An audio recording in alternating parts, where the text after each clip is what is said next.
साहिल और मैन दो अच्छे दोस्त थे।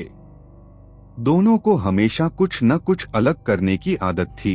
एक दिन उन्हें सुनी थी एक पुरानी हवेली के बारे में जो शहर के बाहर स्थित थी। वहां के बारे में कहते थे कि वहां कुछ अजीब घटनाएं घटती थीं। कुछ लोगों ने तो यह भी कहा था कि उस हवेली में एक भूतिया आत्मा का वास है। साहिल और मैन को यह कहानी सुनकर बहुत मजा आया और उन्होंने फैसला किया कि वे उस हवेली में रात बिताएंगे। रात का समय था। दोनों हाथ में टॉर्च लिए हवेली के पास पहुंचे। हवेली का माहौल काफी डरावना था। बर्फीली हवाएं चल रही थीं और आसमान में बादल थे जो चांद को छुपा रहे थे। हवेली की दीवारें पुरानी और सड़ी हुई थीं। दरवाजे की लकड़ी सड़ चुकी थी और खिड़कियां भी टेढ़ी मेढ़ी हो चुकी थीं। क्या तू नहीं डर रहा? मैन साहिल ने कहा। उसकी आवाज में थोड़ी घबराहट थी।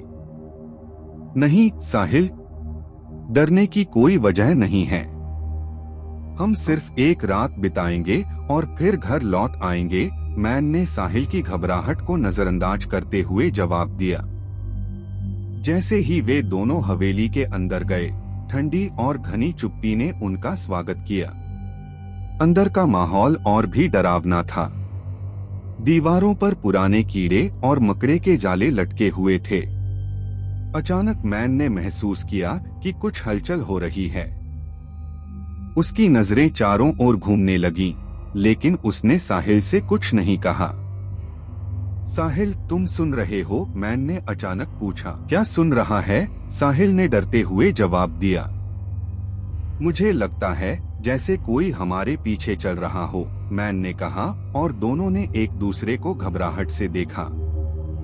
तभी अचानक हवेली में एक जोर से आवाज आई, ट्रर, जैसे कोई पुराना दरवाजा धीरे धीरे खुल रहा हो। साहिल और मैन दोनों एक साथ मुड़े और देखा कि हवेली का एक पुराना दरवाजा खुद ब खुद खुल रहा था। दोनों ने एक दूसरे की ओर देखा और फिर धीरे धीरे उस दरवाजे की ओर बढ़े। जैसे ही वे अंदर पहुंचे, वहां की हवा और भी भारी हो गई। अचानक पीछे से एक सर्द आवाज आई, तुम लोग यहाँ क्यों आए हो?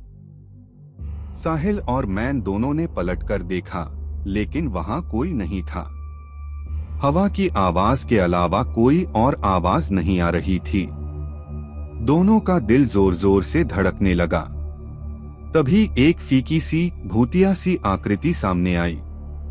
वह एक महिला का चेहरा था, लेकिन उसकी आंखें बिल्कुल खाली थीं। उसकी त्वचा मांस के बजाय हड्डियों जैसी लग रही थी। तुम्हें मेरी मदद चाहिए, वह आकृति बोली। तुम मुझे जाने क्यों आए हो? साहिल और मैन दोनों डर से कांप रहे थे। साहिल ने कहा, हम सिर्फ देखना चाहते थे, हम चले जाते हैं, कृपया हमें छोड़ दो। महिला ने धीमे से कहा, अगर तुम यहाँ से जाना चाहते हो तो तुम्हें मेरी एक इच्छा पूरी करनी होगी। महिला ने अपनी भूतिया हंसी हंसते हुए कहा, तुम दोनों को मेरी मदद करनी होगी। यह हवेली मेरी है और तुम दोनों को इस हवेली में फंसी आत्माओं को मुक्त करना होगा, तभी तुम जा पाओगे। साहिल और मैन ने एक दूसरे को देखा।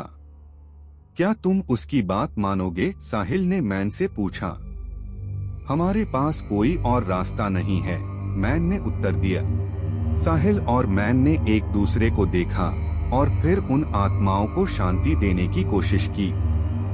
जैसे ही उन्होंने आत्माओं को शांति दी, वह महिला की आकृति फिर से सामने आई और एक धुआं बनकर उड़ गई। हवेली का वातावरण हल्का हो गया। हमने इसे किया, मैन ने राहत की सांस ली। अब हमें घर लौटना चाहिए, साहिल ने कहा। जैसे ही वे हवेली से बाहर निकले, रात का अंधेरा हल्का होने लगा। दोनों ने समझा कि उन्होंने एक भूतिया आत्मा को शांति दी थी और अब वह हवेली सुरक्षित हो चुकी थी। लेकिन उस रात के बाद वे कभी भी उस हवेली की ओर नहीं गए। उनकी यादों में वो काली छाया और आवाज हमेशा के लिए बसी रही।